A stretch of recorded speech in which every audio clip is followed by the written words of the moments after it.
What makes for clarity in a painting and how do we use it? Let's start by clarifying what I mean by clarity, and then we can talk about ways to use it. Hi, I'm Robert Naturalist. Let's talk about art.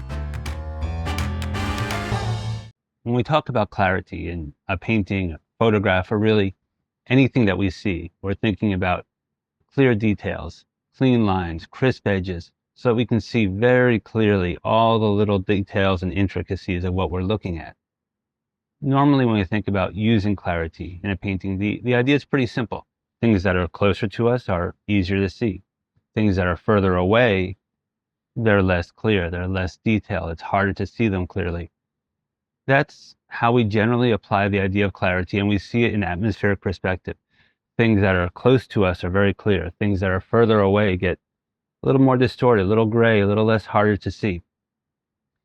But a lot of paintings don't do things that way. A lot of paintings, a lot of artists apply this idea in a very different way. They'll do it in order to change pictorial space, to change how we feel the space, how we see and the story that they're telling and the impression that they're giving us.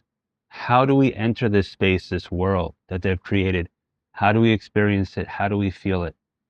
So let's take a look at first the general ideas of how to use clarity, what it is, and then we'll look at some other ideas of how we might apply it.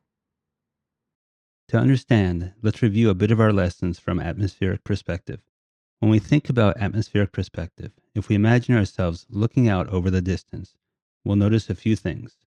The colors change, they get lighter and more muted, which is to say, less saturated or grayer. They get softer, especially around the edges. There's also less clarity, less detail, and less contrast. The colors also tend to get bluer. However, that's not always the case, and there are caveats to that. So we're going to talk about that aspect in a separate video in order to keep this focused and clear.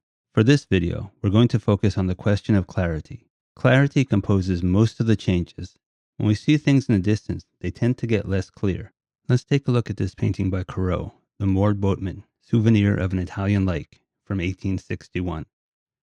We can see three layers in the painting: the boatman in the foreground, the castle on the hill in the middle ground, and the mountains in the distance. As we go back further into the painting, the colors change. They become bluer, softer, less clear, and less saturated. Everything that we discussed previously. This is happening because as we progress from the foreground through the middle and into the background, there's an increasing amount of atmosphere between us and the objects we're looking at. Imagine opening your eyes underwater. I recommend wearing swimming goggles. You can see pretty clearly right in front of you, but very quickly things get more aqua in color. They get darker, more unclear, and very quickly we can't see much at all in the distance. Of course, the atmosphere is not the same as being underwater, otherwise it'd be hard to breathe. The atmosphere is made up of a mixture of gases, water in all three phases, liquid, solid, and gas, and solid particles called aerosols. An important difference for artists is that with atmospheric perspective, for the most part, colors get lighter as we go further back into the distance, whereas as we look underwater, we can see that things get darker as they move into the distance. We tend to say that with atmospheric perspective, colors get lighter in the distance. And this is largely true. That is, darker colors do tend to get lighter, but the very lightest colors also get just a little darker. This makes sense when we think about the atmosphere getting in between us and them. It would be hard for the very brightest of whites to appear so white with all of that atmosphere in the way. It'll naturally get slightly grayer, less saturated, and as it turns out, we'll generally see the whites become a little bit more red rather than a little bit more blue. In general, what this means is that as we move back into the distance, there's less of an overall value range. So we tend to lose the very dark and very light ends of the tonal range. This accounts for the fact that there's less contrast in the colors as there's less value range.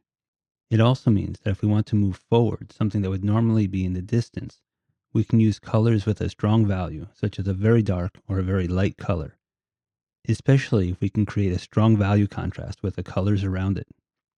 For example, if we take this print by Hiroshige, the shoreline and the buildings on it stand out quite clearly and appear quite close to us, almost as near as a boat and the water in the foreground. However, if we lighten the shoreline and then also lighten the buildings on the shore, now we have a nice traditional atmospheric perspective.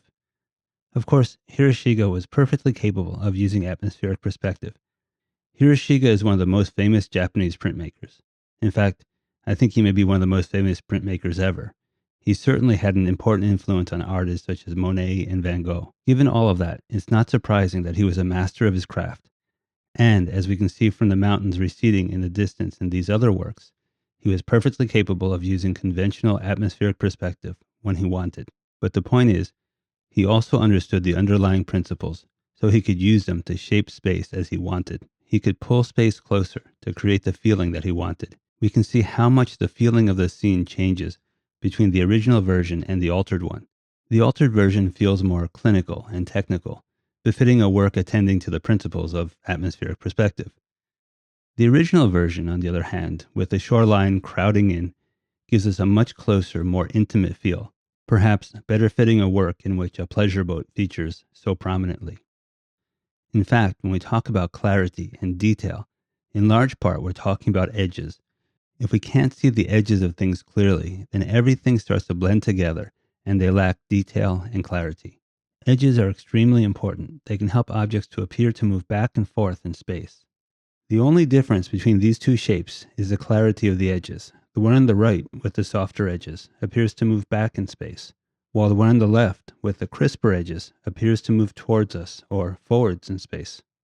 Edges can, in fact, provide us with a lot of diversity in how they work and what they can do for us.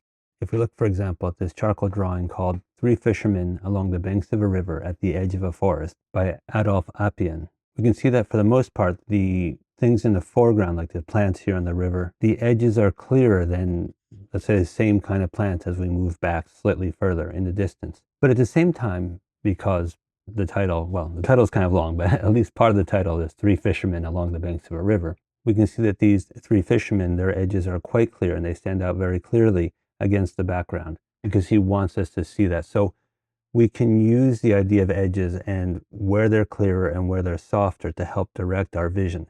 So it's not only a thing of what's close is clearer, what's further is not as clear.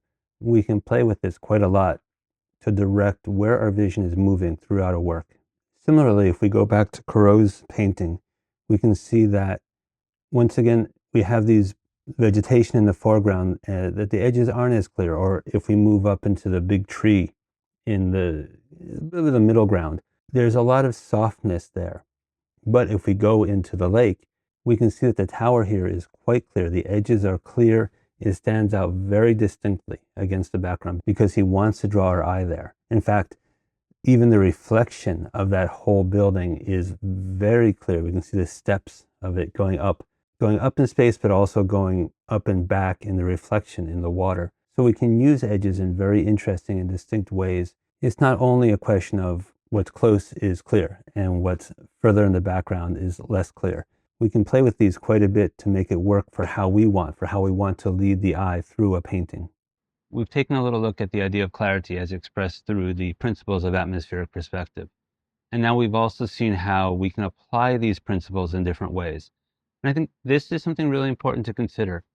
These are principles of how things function in space.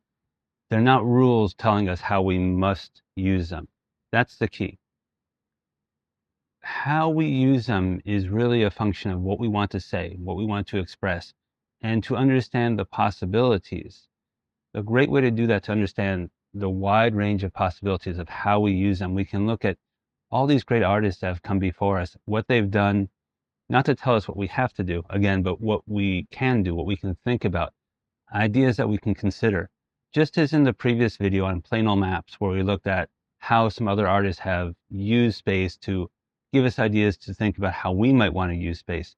In this video, we're looking at how some other artists have used clarity, atmospheric perspective, to create a sense of pictorial space, to think about how we might want to create pictorial space, how we might want to work with clarity, atmospheric perspective, these different principles in order to create the idea, the feeling, to tell the story that we want to tell.